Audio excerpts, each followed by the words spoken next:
Welcome to Teresa's kitchen. இன்னைக்கு நம்ம சேனல்ல பார்க்க போற ரெசிபி என்னன்னு பாத்தீங்கன்னா டபுள் பீன்ஸ் பிரியாணி.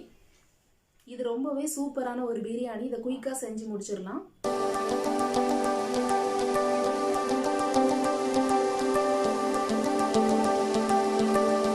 இது லஞ்ச் பாக்ஸுக்கு சூப்பரான ஒரு ரெசிபி. இதை நீங்க வீட்ல ட்ரை பண்ணி பாருங்க. கண்டிப்பா இது உங்களுக்கு ரொம்ப பிடிக்கும். இப்போ இந்த பிரியாணி எப்படி செய்யலாம்னு நம்ம வீடியோல பார்க்கலாம் வாங்க. இதுக்கு ஒரு பாத்திரத்தில் பாஸ்மதி அரிசியை போட்டு அரிசி முங்குற அளவுக்கு தண்ணி ஊற்றி 10 நிமிஷம் ஊற வச்சு எடுத்து வச்சுக்கோங்க. இப்போது ஒரு குக்கரில் 4 டேபிள் ஸ்பூன் அளவுக்கு வெஜிடபிள் ஆயில் சேர்த்துருக்கேன். எண்ணெய் சூடானதுக்கு அப்புறமா இதில் பட்டை, கிராம்பு, ஏலக்காய், பிரிஞ்சி இலை எல்லாத்தையும் சேர்த்துட்டு கொஞ்சம் உலர்ந்த திராட்சையும் முந்திரி பருப்பும் சேர்த்துக்கலாம்.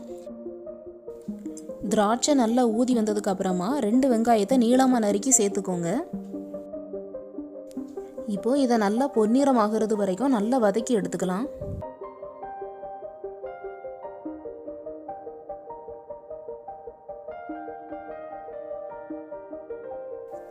வெங்காயம் நல்லா வதங்கிருச்சு, எண்ணெயெல்லாம் பிரிஞ்சு வந்திருக்கு. இப்போ இந்த ஸ்டேஜில் நீளமாக நறுக்குன 2 தக்காளி சேர்த்துக்கோங்க. தக்காளி நல்லா வதங்குறதுக்காக 1/2 ஸ்பூன் உப்பு சேர்த்துக்கலாம். சேர்த்துட்டு இது நல்லா மசிகிறது வரைக்கும் வதக்கி எடுத்துக்கோங்க. தக்காளி எல்லாம் நல்லா வெந்து எண்ணெயெல்லாம் பிரிஞ்சதுக்கு அப்புறமா வாசனைக்காக 2 ஸ்பூன் இஞ்சி பூண்டு பேஸ்ட்டு சேர்த்துக்கோங்க. சேர்த்துட்டு இந்த இஞ்சி பூண்டோட பச்சை வாடை போகிறது வரைக்கும் நல்லா வதக்கி எடுத்துக்கோங்க. இஞ்சி பூண்டோட பச்சை வாடை போனதும் 1 கையளவுக்கு புதினா இலையும் 1 கையளவு கொத்தமல்லி இலையும் சேர்த்துட்டு இதோட ஃப்ளேவர் நல்லா இறங்குறது வரைக்கும் வதக்கி எடுத்துக்கலாம். இப்போ நல்லா வதங்கினதுக்கு அப்புறமா இதில் 1/4 டீஸ்பூன் மஞ்சத்தூள் சேர்த்துக்கலாம். இது காரமான மிளகாத்தூளுங்கிறதுனால 1 ஸ்பூன் சேர்த்துருக்கேன். நீங்கள் காரத்துக்கு தகுந்த மாதிரி பார்த்து சேர்த்துக்கோங்க. இது கூட 1 டீஸ்பூன் கொத்தமல்லி பவுடர், 4 டீஸ்பூன் பிரியாணி மசாலா சேர்த்துக்கோங்க. சேர்த்து இது நல்லா மிக்ஸ் பண்ணி விடணும். அப்புறமா 2 ஸ்பூன் தயிர் சேர்த்துக்கோங்க. சேர்த்துட்டு இதை நல்லா மிக்ஸ் பண்ணி விடணும். அப்புறம் 1 கப் டபுள் பீன்ஸை 8 மணி நேரம் ஊற வச்சு சேர்த்துக்கோங்க. சேர்த்துட்டு இதை நல்லா மிக்ஸ் பண்ணி விடணும். இதுக்கு தேவையான அளவு உப்பு சேர்த்து நல்லா வதக்கிக்கோங்க.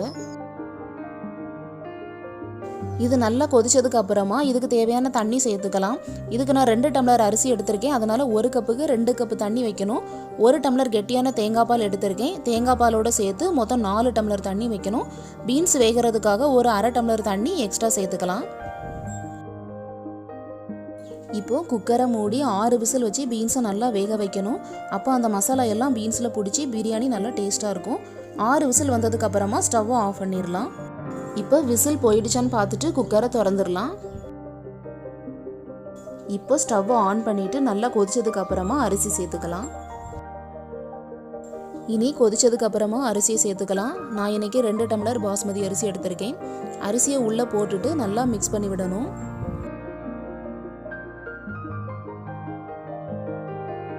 இதுக்கு தேவையான அளவு உப்பு சேர்த்துக்கலாம்.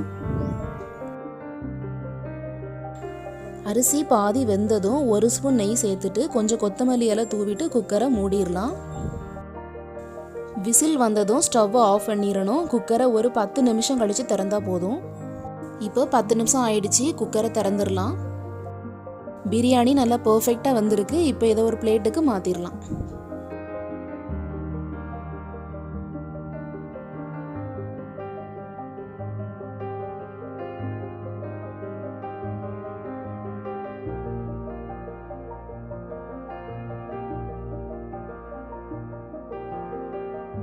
சூப்பரான சுவையான பிரியாணி தயாராகிடுச்சு. இதை நீங்களும் வீட்டில் ட்ரை பண்ணி பாருங்கள். கண்டிப்பாக இது உங்களுக்கு ரொம்ப பிடிக்கும். இது ஆனியன் ரைட்டாக கூட வச்சு சாப்பிட்டீங்கன்னா ரொம்பவே நல்லாயிருக்கும். இந்த ரெசிபி நீங்களும் வீட்டில் ட்ரை பண்ணி பாருங்கள். எப்படி இருந்துன்னு கமெண்ட்டில் சொல்லுங்கள். இந்த வீடியோ உங்களுக்கு பிடிச்சிருக்குன்னு நான் நம்புறேன். என்னோட வீடியோவை நீங்கள் தொடர்ந்து பார்க்கணும்னு நினைச்சீங்கன்னா என்னோட சேனலை லைக் பண்ணுங்கள், உங்கள் ஃப்ரெண்ட்ஸ் அண்ட் ஃபேமிலிக்கு ஷேர் பண்ணுங்கள். அப்படியே என்னோட சேனலை சப்ஸ்கிரைப் பண்ணிட்டு பக்கத்தில் இருக்க பெல் ஐக்கானை கிளிக் பண்ண மறந்துடாதீங்க. அப்போ தான் என்னோட வீடியோஸ் நோட்டிஃபிகேஷன் மூலமாக உங்களுக்கு உடனுக்குடன் வரும். நீங்கள் எப்போ வேணாலும் என்னோட வீடியோஸை பார்த்துக்கலாம். இன்னும் ஒரு இன்ட்ரெஸ்டிங்கான வீடியோஸோட உங்களை நான் மறுபடியும் சந்திக்கிறேன். தேங்க்யூ.